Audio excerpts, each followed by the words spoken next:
कराची के इलाके defence phase 5 Khayaban Shujaat के करीब गाड़ियों में तसादुम से एक शख्स जाँ बहक, एक जख्मी हो गया है। मजीद जानते हैं डॉन न्यूज के नुमाइंदे मोहम्मद बिलाल से। जी बिलाल, बताइएगा कैसे पेश आया ये हादसा?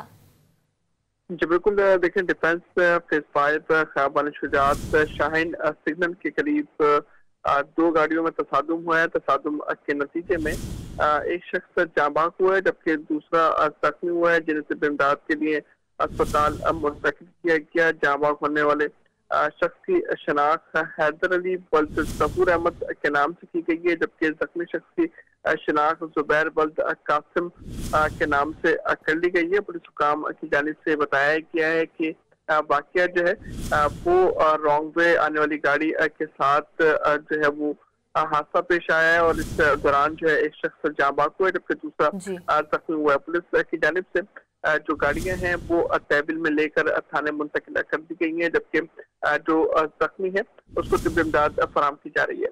जी, अपडेट कर रहे थे मोहम्मद बिलाल, बहुत शुक्रिया आपका।